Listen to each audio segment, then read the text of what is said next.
Mira was a kind and gentle girl. She was only 10 years old, but life had already been very hard for her. Her father had passed away a year ago, and since then, she lived with her stepmother. Mira's stepmother was a cold and angry woman. She never smiled and never showed any kindness to Mira. In fact, she hated Mira very much.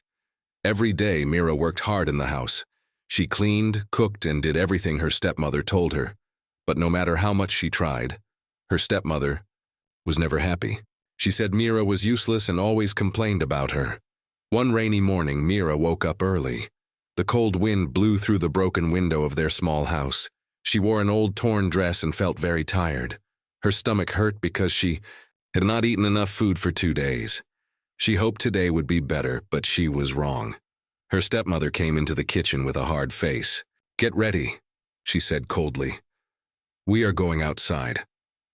Mira looked up and nodded quietly. She knew that when her stepmother said this, it was never for something good. They walked for a long time, far away from the small village where they lived.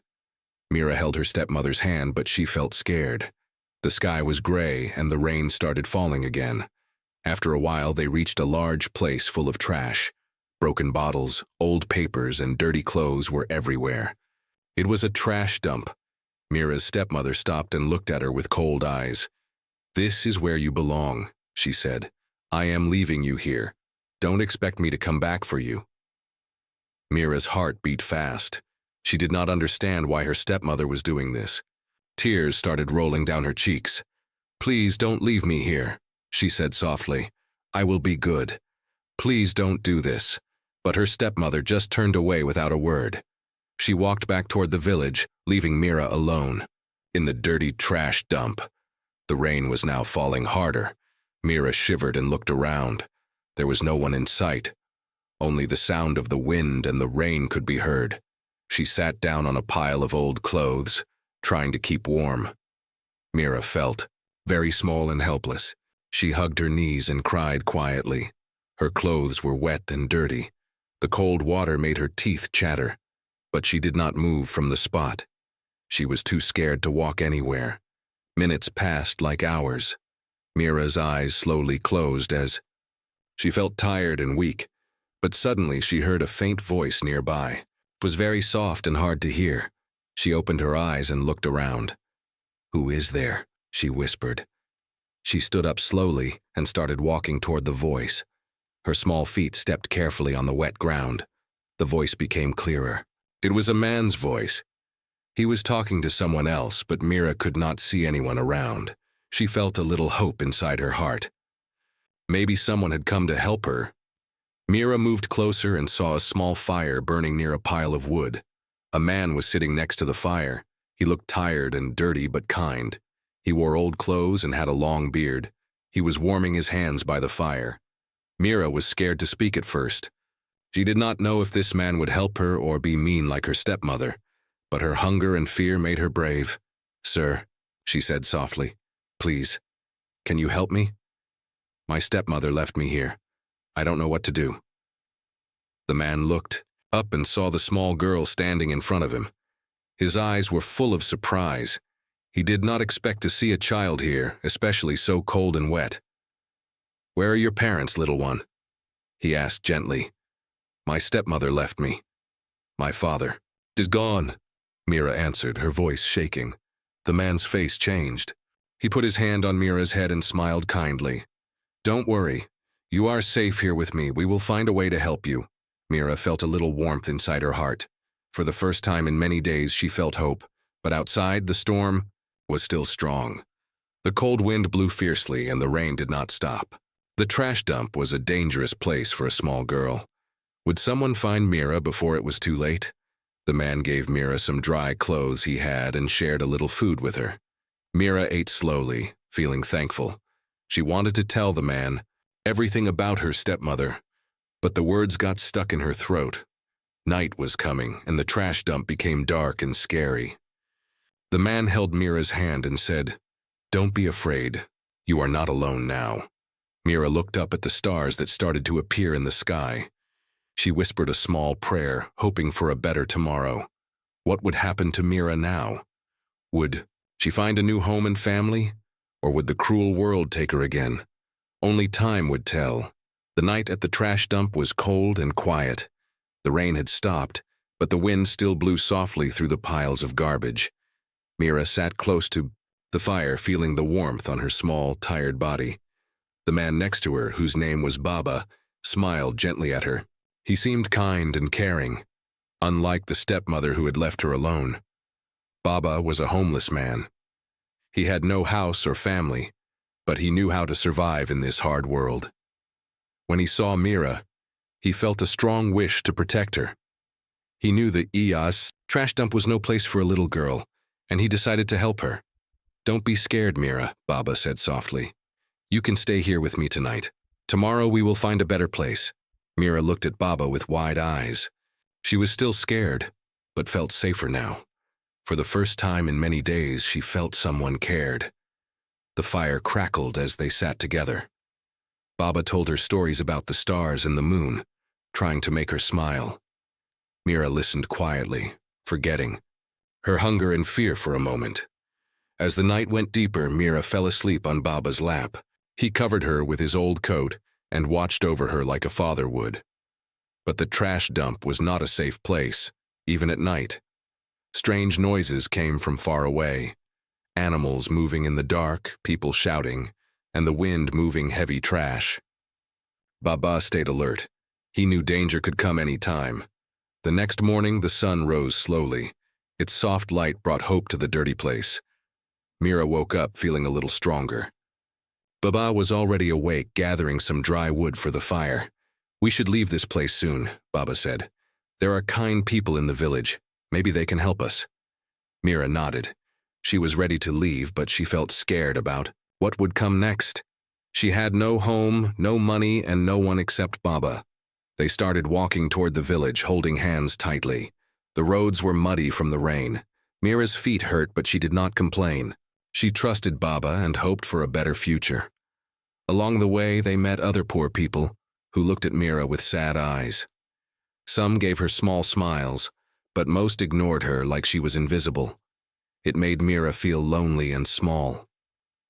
When they reached the edge of the village, Baba stopped. "This is where I live," he said quietly. Mira looked around. The village was small and poor, but it was full of life. Children were playing, women were talking, and men were working. Baba took Mira to a small shelter made of old wood and plastic sheets. It was not much, but it was clean and safe. Baba showed Mira a blanket and a small bed. "You can rest here," he said. "I will go to the market and see if I can find some food for us." Mira was tired but did not want to be alone. "Can I come with you?" she asked. Baba smiled. "No, it's better if you stay here. It is safer." Mira felt lonely but agreed. She watched Baba leave with a small bag on his shoulder.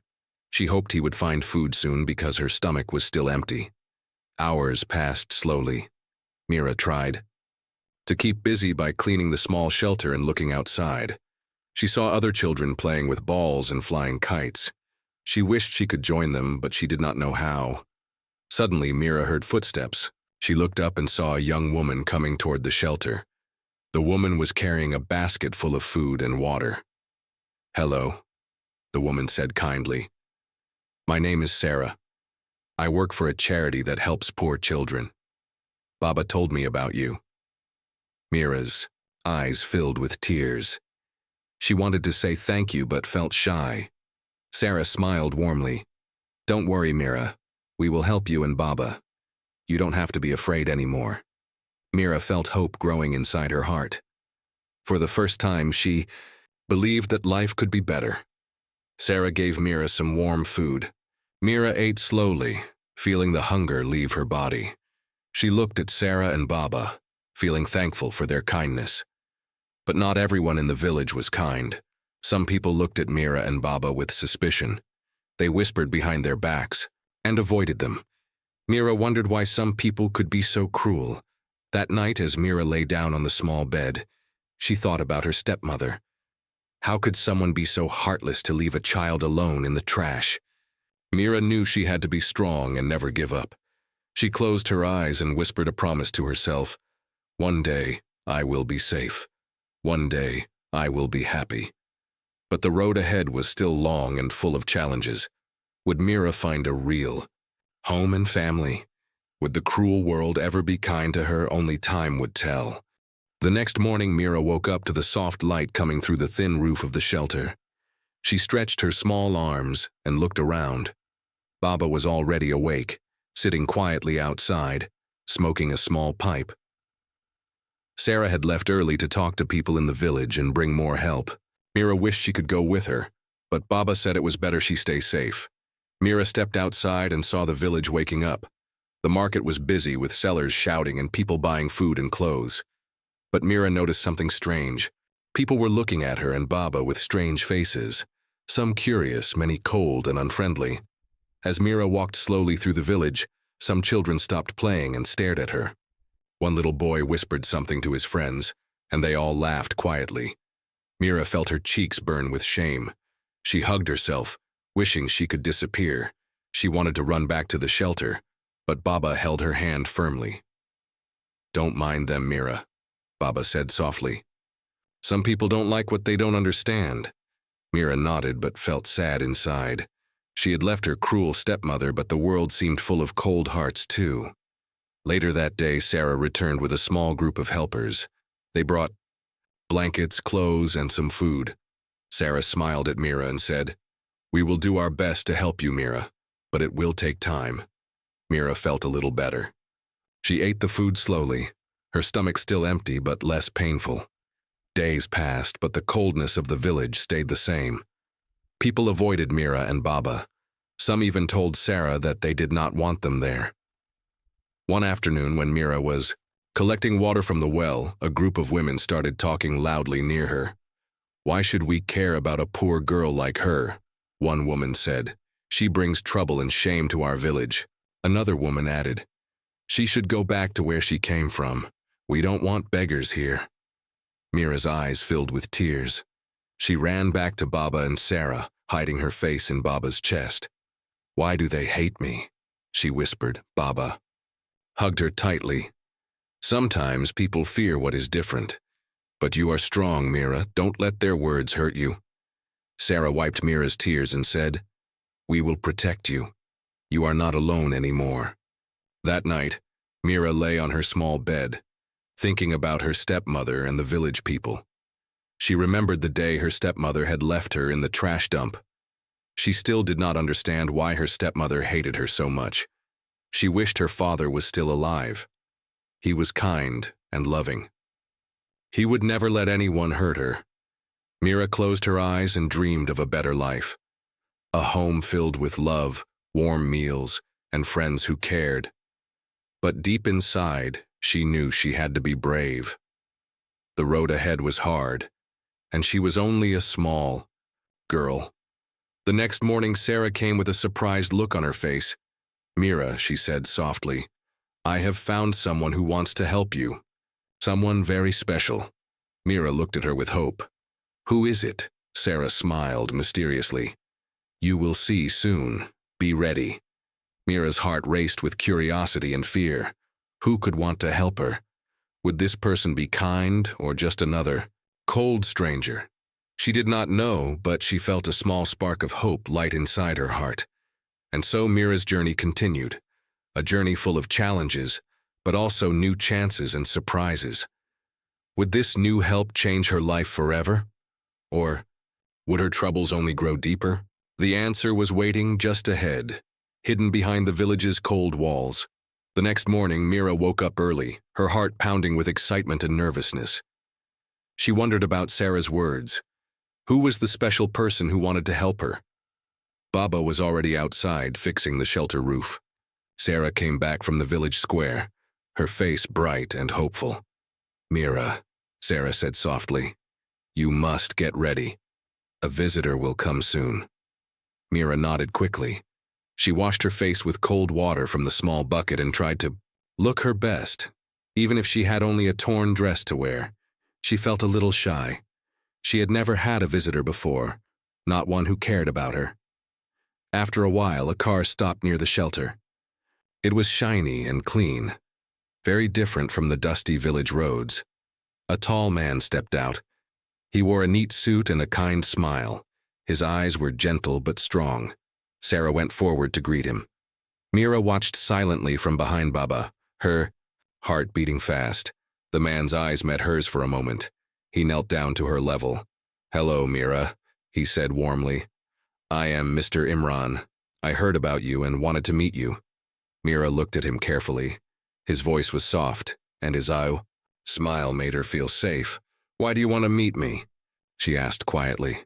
Mr. Imran smiled and said, "Because I want to help you, Mira. No child should live like this, hungry and scared." Mira blinked back tears. She had never heard such kind words. Sarah explained to Mr. Imran how Mira's stepmother had abandoned her and how the village had been cold to them. Mr. Imran nodded with understanding. "We will find a way to give you a better life. You don't have to be alone anymore." Mira's eyes shone with hope, but a small voice inside her asked, "Can I really trust him? What if this is just another trick?"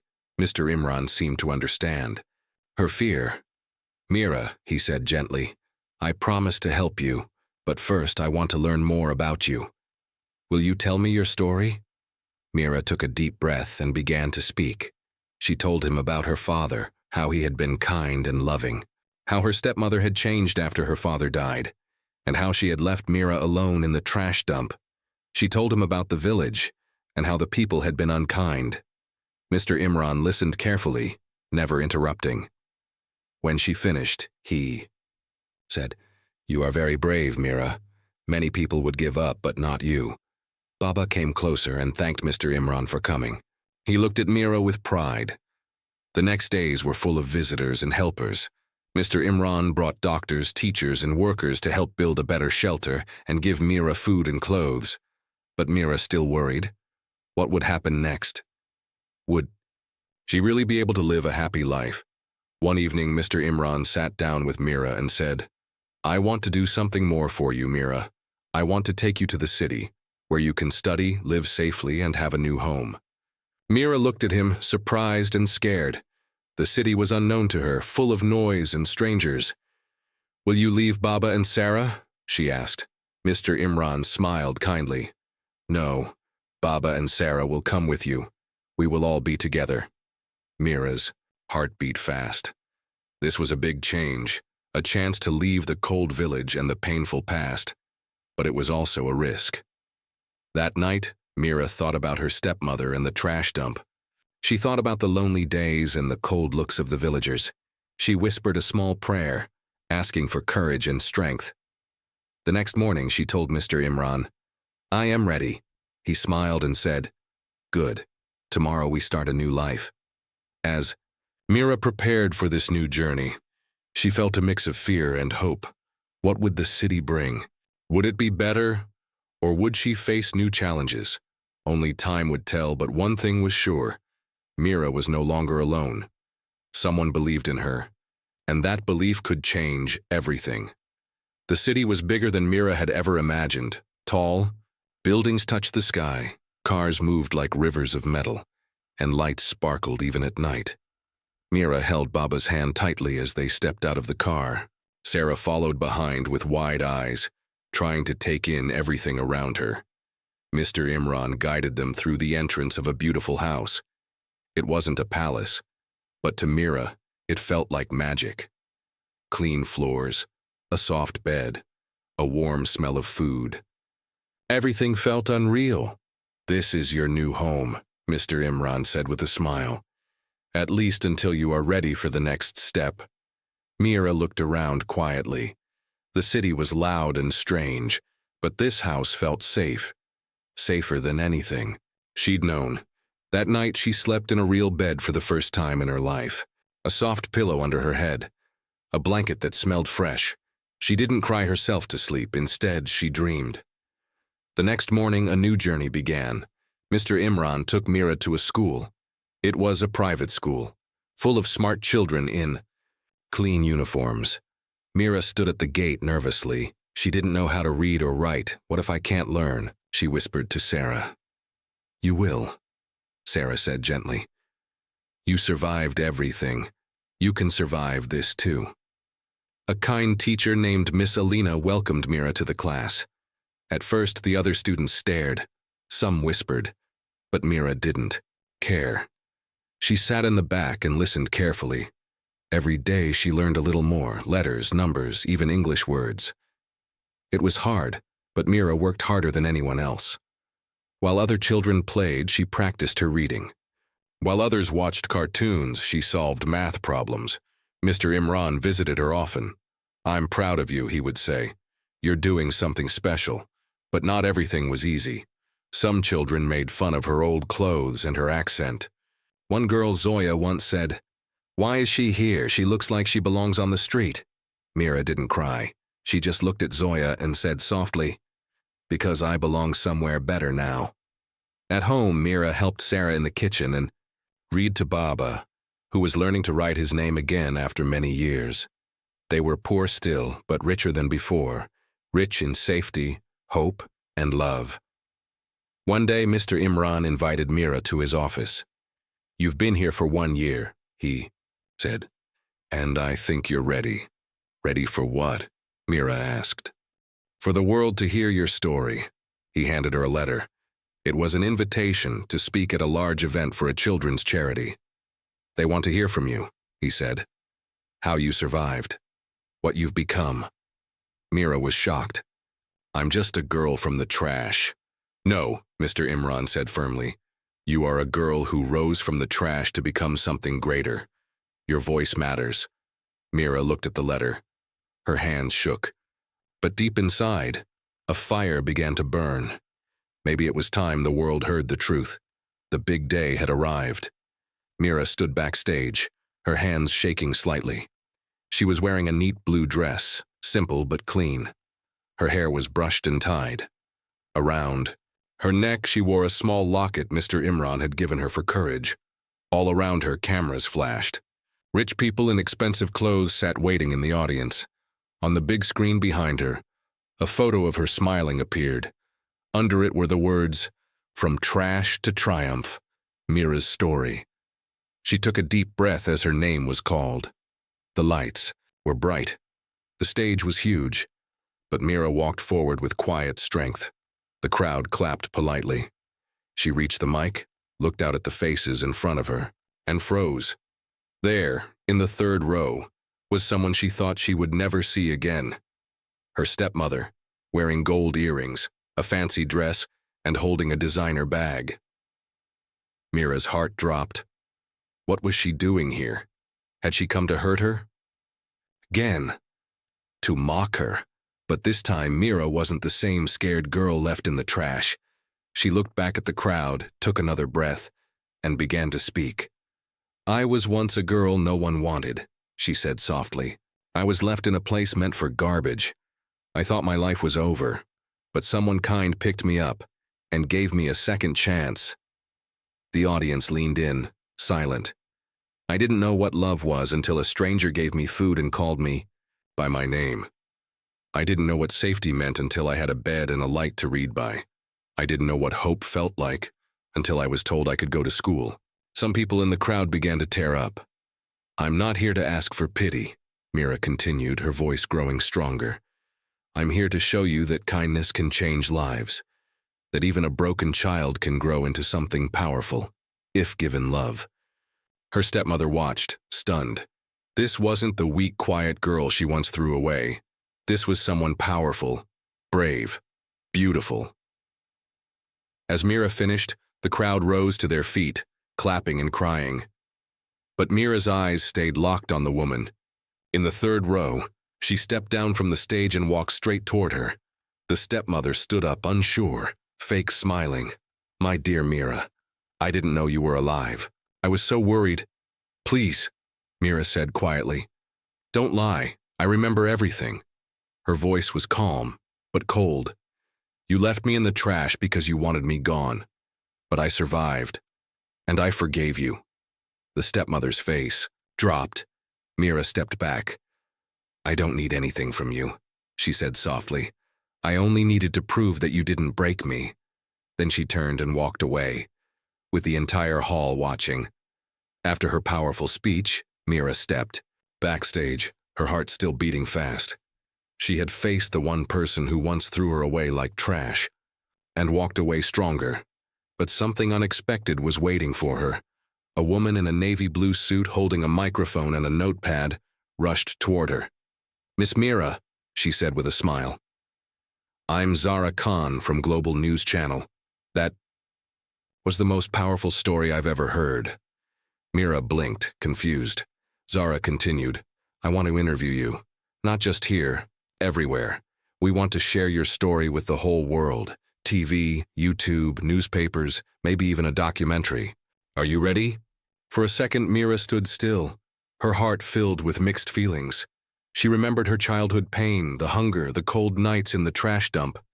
She remembered the kind hands that fed her, the books that opened her world, and Mr. Imran's warm smile. Sharing her story could inspire millions, but it would also mean opening her past, telling the world about the darkest part of her life. Would people judge her? Would they believe her? She looked at Zara, then slowly nodded. "Yes," Mira said, "but I want the story to focus on one thing, kindness." Zara smiled, touched by her words. Weeks later, Mira's story was everywhere. From trash to triumph, Mira's journey became the headline on every screen. People cried watching the interviews. Children from poor villages sent her letters, saying she gave them hope. Rich businessmen offered to fund schools in her name. She started a foundation for abandoned children, a safe home, just like the one she found. She named it Second Chances. And the best part? One evening she visited her foundation's kitchen. There she saw a little girl helping serve food to other kids. The girl looked scared, but kind, just like Mira had once been. Mira bent down and asked her name. The girl whispered, "Rani." Mira smiled. "Rani, do you know what your name means?" The girl shook her head. "It means queen," Mira said softly. "And that's what you are. You're not trash, you're treasure." Tears filled the girl's eyes, so did Mira's. Because in that moment she knew she had completed the circle. She wasn't just a survivor anymore. She was someone who turned her pain into purpose. She was someone who didn't just rise, she lifted others with her.